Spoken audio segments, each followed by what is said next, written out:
전혀 예쁘지 않은데 모나리자만큼 유명한 뭉크의 절규. 여기 그림이 있습니다. 아무리 봐도 예쁘지가 않습니다. 그런데 거의 모든 사람들이 알 만큼 유명합니다. 뭉크의 절규입니다. 이 그림의 배경은 노르웨이 오슬로에 있는 에케베르크 언덕입니다. 뭉크는 이곳에 오면 끔찍한 기억이 떠올랐습니다. 어머니와 누나의 장례식을 치른 곳이 이 언덕 근처였으며 레우라가 수용된 고스타드 정신병원도 이 근처에 있었습니다. 뭉크는 여름에 진력해 친구들과 함께 에케베르크 언덕을 산책 중이었습니다. 뭉크는 현기증이 나서 잠시 멈춰 섰습니다. 뭉크는 이에 대해 다음과 같이 기록해 두었습니다. 갑자기 해가 지고 하늘이 핏빛으로 변했고 불처럼 혀를 낼름거렸다. 나는 지쳐서 난간에 잠깐 기대었다. 내 친구들은 계속 앞으로 걸어갔고 나는 불안에 떨며 그곳에 서 있었다. 그 순간 나는 자연을 가로지르는 무한한 비명을 들었다. 뭉크가 극도의 두려움과 불안을 느낀 이 증상은 공황발작 증상입니다. 가슴이 뛰고 어지럼 증세를 보인 뭉크는 난간에 기대섰습니다. 친구들은 뭉크의 상태를 알지 못해 앞으로 걸어갔고 남겨진 뭉크는 기진맥진해서 불안에 떨었습니다. 절규는 뭉크가 그 순간 느꼈던 현기증과 불안, 공포를 그린 것입니다. 핏빛 하늘과 일렁이는 움직임은 뭉크의 신체와 정신 상태를 알려줍니다. 공황장애, 불안, 고독 등 현대인의 일상이 된 불안장애를 그린 이 그림은 현대판 모나리자라고 불리며 현대인의 고독과 불안을 나타내는 아이콘이 되었습니다.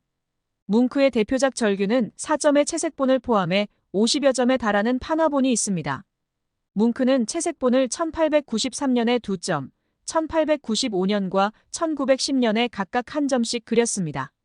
4점의 작품들은 재료도 각각이며 작품 구성도 조금씩 다릅니다. 4점 모두 유명해서 절도범들의 단골 표적이 되었으며 도난사고도 빈번했습니다.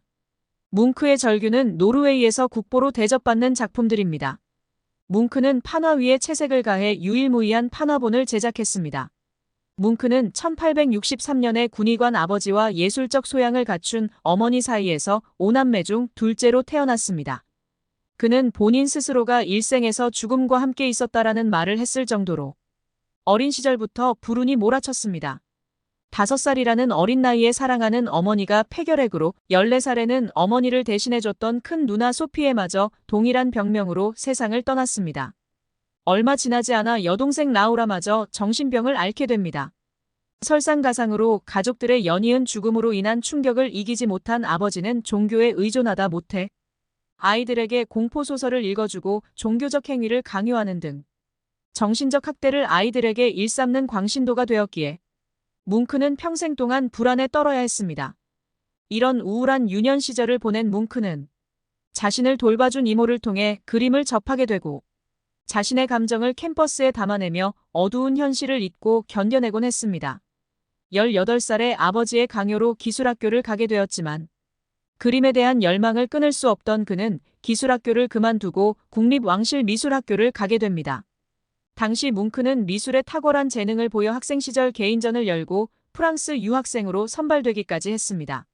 이때 프랑스 유학 시절 뭉크는 후기 인상주의, 특히 고흐의 화풍에 큰 영향을 받고 자신의 화풍을 자신의 마음을 대변하는 표현주의로 노선을 정하게 됩니다.